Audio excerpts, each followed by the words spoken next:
Good afternoon, and thank you so much for jumping online to join us today. I'm Stephanie Peters, President and CEO of the Virginia Society of CPAs, and we are excited to launch this new Facebook Live Town Hall format.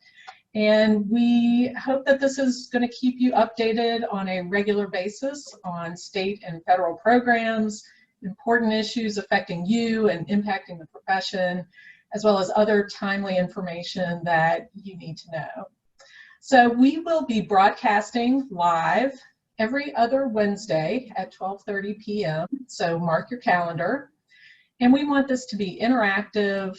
So please include your comments and questions at the bottom of the video. We want to hear from you. We want to hear how you're doing. So for those who are new to Facebook Live, please say hello in the chat when you jump on and tell us where you're from. We would love to know who is with us, so keep us informed. Please make a comment or ask a question. You can just type it into the box at the bottom of the video and where it says to write a comment. You can also send us a like if you like what we're saying, and a love if you really love what we're saying. How about that? If you're watching the replay, please comment and use the hashtag replay. We are recording this interview and it will be available on Facebook and on our VSCPA YouTube channel for future viewing. So please check us out there as well. So today I have the pleasure of having Cassidy Rasnick. She is the Virginia Deputy Secretary of Commerce and Trade for Rural Economic Development. Cassidy has also worked and served as the Deputy Secretary of the Virginia Department of Agriculture and Forestry, and she worked for the Virginia Manufacturers Association, and she is a graduate of JMU. So Cassidy, thank you so much for being here today and joining us. Yeah, thanks, Stephanie. Thanks for having me. Great. So today we will be talking with Cassidy about Virginia's reopening plan, as many parts of the state have already begun to move into phase 2. We still have big parts of the state that are moving into phase 2 on Friday. So we wanted to just talk about how that's going and to give some information to our members. I'd like everyone to know that the VSCPA does have a VSCPA Business Reopening Handbook available. It has information and resources for Virginia businesses on how to reopen after COVID-19. It can be found right on our homepage at vscpa.com. So, well, let's get started, Cassidy. Cassidy, what are the most important factors for businesses such as CPA firms to consider as they determine how they're going to reopen their offices for staff and clients? Well, I think what most people are taking into consideration is really that safety of their employees and their clients. And obviously, a lot of us have adapted quickly to doing things like Zoom meetings, and that seems to be a little bit of a brave new world. And I think that's probably something that's going to stick around for the long haul. We are seeing, we're learning new information about this disease pretty much every day now, and some of it conflicts with what we thought about it previously. So I do think that keeping your employees safe and your customers is going to be something that is a really valuable investment.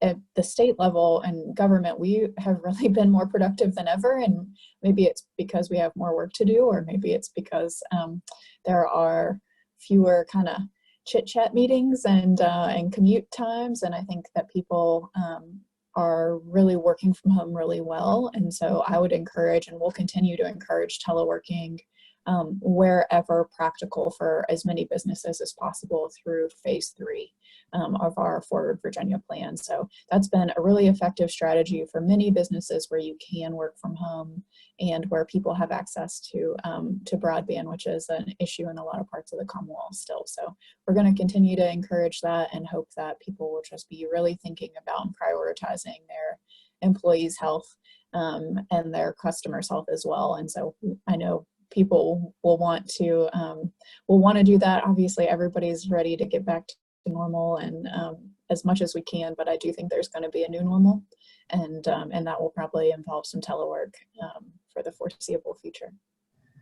Yeah, I think we're all used to doing what you and I are doing right now, which is using Zoom. So do you have practical advice for those professional businesses that are planning to start moving some staff back into their offices? Mm-hmm. Yeah, we worked, so I've been working on the Forward Virginia plan. We've been putting out guidelines and thinking about how the state reopens different sectors of businesses. We do have some guidance for all business sectors, so we'd really encourage everybody to look at that. I think it's about 3 or 4 pages of just, best practices on enhanced sanitation, on workplace safety, and on other mitigation strategies. So we're seeing face coverings are really important. They're a great mitigation tactic, increased physical distancing. So kind of moving around your stations, your workstations, and to really keep that 6 feet of distance wherever possible. Keeping up the cleaning and doing more of that sanitization between uses and especially high touch places like door handles and bathrooms, office sinks and refrigerators, things like that. And so really, I mean, I think everybody's been paying pretty good attention to what's been going on. It shouldn't be anything terribly surprising. There's no silver bullet solution for office spaces. There will be some additional guidance from the Department of Labor and Industry that will come out regarding face coverings in office type settings or other settings. And so they're working on that. And there'll be, I believe, a public comment period as well before those regs are final. But I do think we'll continue to see those measures in effect for the foreseeable future, and really thinking about how we keep our workplaces safe. I think practically there are definitely some new normal things that we're going to have to adapt to, and so thinking about how we do staff meetings or structure schedules. One of the best practices specifically around manufacturing, where there's large numbers of people and often multiple shifts, is to keep the same people on those staggered shifts. So if you've got kind of group A coming in Monday, Wednesday, Friday, and group B coming in Tuesday, Thursday, the likelihood that you could isolate one of those groups is higher.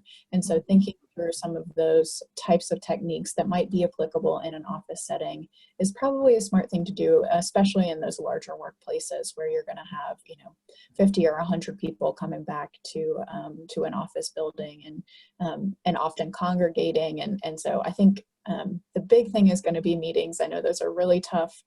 Conferences where people are doing continuing education, often those are requirements. So I think the more we can make available online and be a little bit more flexible in how we require those out of different industries, I think that's going to be really important as we move forward. Right. So I'm hearing probably continuing with the telecommuting is probably a really great option for a lot of folks who can do it, of course. Mm-hmm. But then those who are moving back to their offices to have a plan and to really look at the resources available from the state. I'm just going to check over. I see we do have a few people. Hey, Monique. It's good to see Monique Valentine Ford out there. So back to Cassidy here. What are you hearing? So those folks who have begun maybe that move in a greater way back into their businesses, are you hearing any common obstacles that they're confronted with that may be helpful to our folks listening who are planning to go back? Yeah, I think they're really that communication with your consumers. So a lot of the businesses that we're interacting with are public facing, because those are the people that have been mandated to close in a lot of situations. So I think that communication is really key, not just for your staff, but really to make sure that your consumers know what to expect when they come back to your place of business. And so things like, are face masks going to be required? Am I allowed to sit down and do a dine-in experience, or what, how do I navigate the farmer's market? There have been a lot of really incredibly specific questions on different types of businesses, and I think just that constant communication with your consumers and letting them know this is what to expect, this is how we have made our business safe in this environment. I think that one of the big pieces of feedback we heard from the governor's business task force as we were working through these guidelines is the only person that's going to be able to really reopen the economy and our businesses are the consumers. And so they need to feel safe coming in. They need to feel like you're taking this seriously, and that they know what to expect, and that they know that you can be trusted with their business. We wouldn't go back to a restaurant where we got food poisoning. And so I think that is really in the top of their mind, is that consumer confidence and that trust and relationship that they've built often over, a number of years with their consumers and customers, and that they really value that. And it's a lot easier to retain a client than to get a new one. And so I think that all businesses are really being very thoughtful about how to make sure that their consumers feel safe. So obstacle-wise, I think that's really the message is in an environment where, depending on which news channel you watch, you can have a different version of the truth, making sure that you're just being consistent on, hey, this is what we're doing, these are the best practices, this is what we expect of you, and this is what you can expect of us is really critical. So you mentioned masks, and I know you said that some further guidance will be coming out regarding masks, and I know that that is a big part of our world today. A member did ask that there are a variety of different mask coverings and types of them. Is there a recommendation for what is best? And do companies, should they be expected to provide those masks and face coverings? In some sectors, they're required to right now. So in essential retail businesses, like grocery stores, they're required to provide face coverings to their employees or to ensure that their employees have them. So for things like a small non-essential retail business on Main Street in Gloucester, if they've got 3 employees and they've already procured face mask, they're not required to purchase more and provide those. We do have a definition for what a proper face covering is. It needs to be a cloth covering that covers your nose and your mouth. So it has to be well secured, and it has to be cloth, and then has to cover that section of your face. So there's the governor's executive order 63 requires face coverings in many settings, and then will also have definitions as to what that is. So the things like the plastic face shields, those are not really acceptable or necessary. They're often an additional protection for folks that are in the medical field, but they're not really appropriate in, say, a restaurant, because they would allow that, there's air coming out and options for those respiratory droplets that we know spread the disease to come out through the sides and the chin area. So those are really what we're looking at. I think in a regular sort of office setting, like you would expect at maybe a CPA firm, those are important in addition to that physical distancing. So they're not going to be a cure-all. You're going to want to continue to encourage your employees to separate and to maintain that distance for as much time as they can. Really, we're seeing the risk level increase at 10 minutes. So if you're, say, walking past each other in a hallway, that's really not a terribly high risk of spreading the disease. But if you're in a meeting room for a prolonged period of time, you're going to want to continue to physically distance as well as wear that face covering. Okay. We're hearing a lot about taking temperatures. So is there any recommendation that whether the business should take the temperature of the employees, or can we rely on employees to do it themselves and affirm that they are not running a temperature? Any thoughts on that?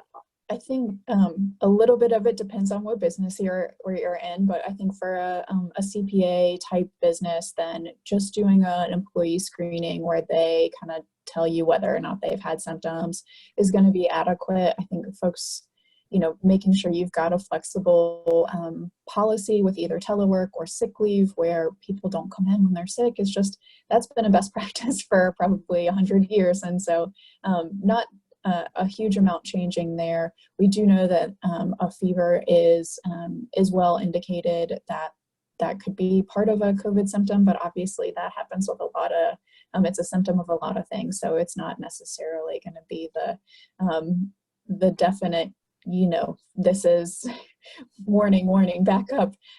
So we're not necessarily encouraging that employers take a temperature. I think that asking your employees to do that at home is a good strategy. And there's a number of other screening criteria that we've provided and CDC has provided as well on that kind of best practices for all businesses. So that's a good place to check and see what that screening criteria is.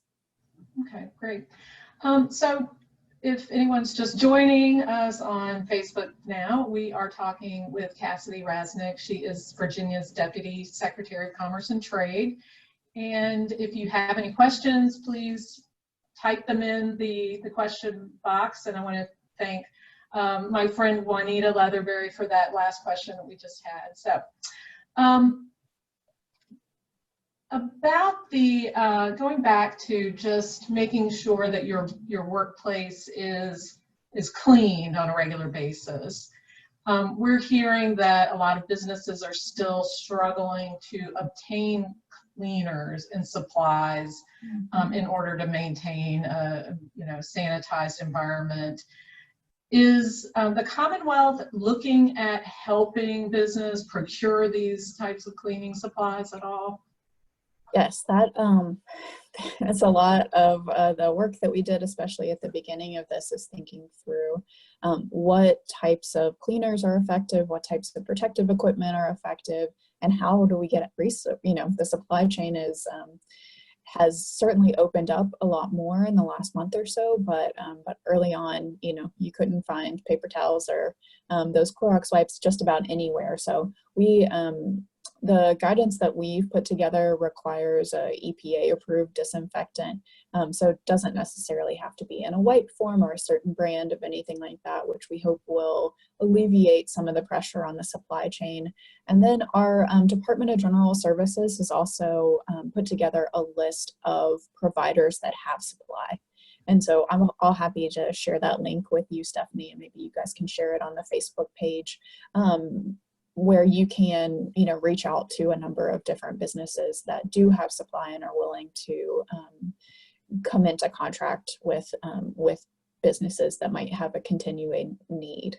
We are hoping that the supply chain seems to be catching up as businesses kind of across the world open back up and start up manufacturing. And obviously, when something's made in China, it takes about 30 days to get here on a boat, but we are catching up on those things, and we hope that the supply chain's alleviated as quickly as possible. I know there's a lot of pressure there. It shouldn't, we're not recommending really intense cleanings if your office has been closed. You don't need to say do your whole HVAC system or anything like that.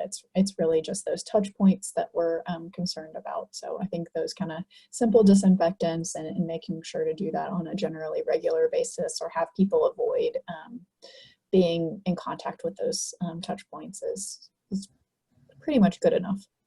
Yeah, okay.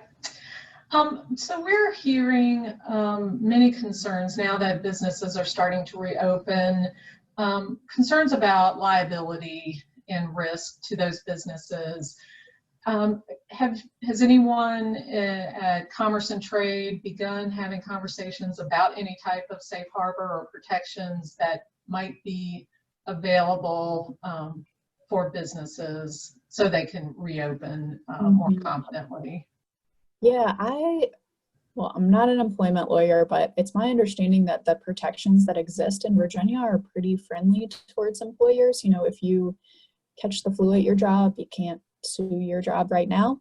And so we don't have any reason to believe that there's a risk associated with this disease that wouldn't exist for any other type of viral disease that flows throughout many workplaces. I think as long as you're doing those best practices, there wouldn't be any ability to have claims. I think I have heard from a lot of businesses that they're concerned about it, but when I ask them about specific concerns, or say try to have them, what's the fix that we need, it doesn't sound like anybody, it's kind of a fear, but maybe not as defined or as realistic. I think it's a thing that a lot of people are concerned about, but I'm just not sure that concern is going to be material. Right. But if anybody out there is an employment lawyer and wants to flag what code section I should be worried about, please let me know. Great. We will. Anything we hear, we'll definitely share as well. So what if a business experiences that an employee does come down with COVID-19 after reopening? Is there guidance to help a business decide what steps they need to take after that? Yeah, one of the things that we're recommending to businesses that have concerns about this is to really start a relationship with your local health department now before you have to, you may find yourself in that situation. The local health departments are great resources for how to do just that, what to do if my employee gets sick, or are you going to tell me if my employee gets sick? Employees aren't mandated to disclose that kind of thing right now. So I think that establishing that relationship is really the sort of a key best practice for most businesses right now, is to know who to call, and often that's going to be your local health department. They're great folks. We have been working with them a lot. Obviously, I told Stephanie before we started, I'm not a public health official, but and Commerce and Trade doesn't often work with our public health team, but I've gotten to know a lot of the folks there, and they really are really practically minded, which is really nice to have in sort of the regulatory agency. And that's been a culture in Virginia for a long time. So I do think those folks are going to go out of their way to try to help guide businesses to doing, to managing that type of crisis as best as they can. I think, again, with the guidance to kind of stay home, self-monitor your symptoms, stay home if you're sick, or, the continued options for teleworking is going to really prevent as many of those situations as we can. But obviously, if there is a case, our contact tracing team is building up, and they will want to probably engage with your staff to see who interacted with that employee at the workplace, and then who did those people interact with, to try to quarantine that disease and sort of box it out as best as they can. So we would likely recommend anybody who had close contact and is feeling symptoms with an employee that tested positive for COVID-19 to self-quarantine, and that period is about 14 days. Okay. So does the administration have any idea when phase 3 might begin, and what changes will that include? Yeah, we're working on those guidance now. I think there's, we've had the same gating criteria to move from phase 0 to phase 1 and phase 1 to phase 2, and we'll keep the same criteria for phase 2 and phase 3. What we're looking for is 14 days of declining trends in positive cases, a decline in mortality, adequate or declining or flat hospitalization rates, the numbers on adequate testing and hospital capacity, intensive care capacity, and then contact tracing as well. So those are sort of our 6 big gating criteria. I feel like the governor talks about it at every press conference. Y'all are probably sick of hearing that, but that's really what we're looking for. Those 14 days of data, we are looking at trends. So if there is a 1-day blip, or in a certain locality, we're trying to keep that localized wherever possible. But those are types of things we're looking at. Oh gosh, sorry, mailman's here. That's okay, Cassidy. We're used to those coworkers jumping in. Yeah, yes. She's just greeting our mailman like a good guard dog. Well, I know we're about to wrap up, Cassidy. One last question. Since you're at Commerce and Trade, what is the economic outlook as a result of the pandemic for Virginia? What are you all thinking? Yeah, we're not that it's a good thing, but we're positively inclined right now. Virginia has seen less destruction in the economy than we have in many other states. And so we are thankful for that dependence on the federal government right now, although we've often been trying to diversify away from that. The unemployment rate is lower in Virginia than it is in many other states. So we're grateful for that. The national economists, many are saying we're looking at sort of 50% recovery of the lost jobs over the next quarter or two.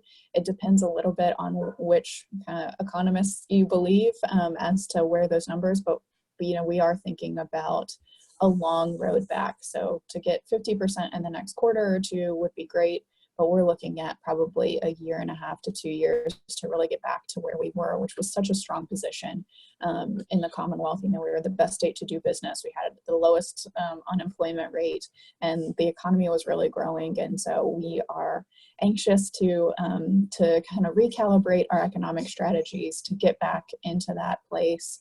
I do think that there's some opportunity in this as well. After the recession in 2008 and 2009, we saw a lot of entrepreneurs, and now with so many folks realizing that you can still be productive at home and that the teleworking is a great option, that we do think that the centralization of sort of innovation and entrepreneurship in New York and Silicon Valley is going to change significantly, and Virginia has a huge opportunity to capitalize on that. We've got the best workforce in the U.S. and so many great access to so much infrastructure.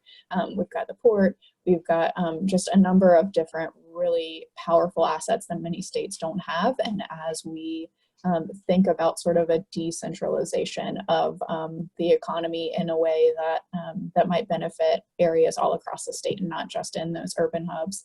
But if you can live wherever and have a great job, then why wouldn't you live in one of the beautiful parts of our Commonwealth? So we really think that quality of life is going to be a huge advantage for us, and obviously our education system as well. So we're hoping that's the silver lining of this, is some of those people that have recently experienced unemployment might be able to take a risk and to start a new adventure and build that company here in Virginia.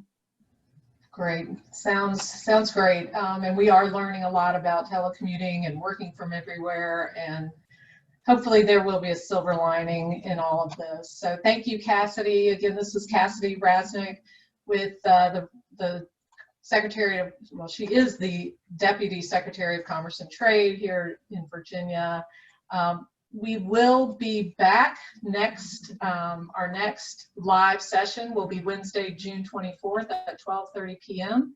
So please mark your calendar for that, and please check out, again, vscpa.com/coronavirus for all of our resources and our reopening handbook that we have for our members. So thanks, everyone. Thanks again, Cassidy. And Thanks so much. Everybody have a great day. Bye. Take care.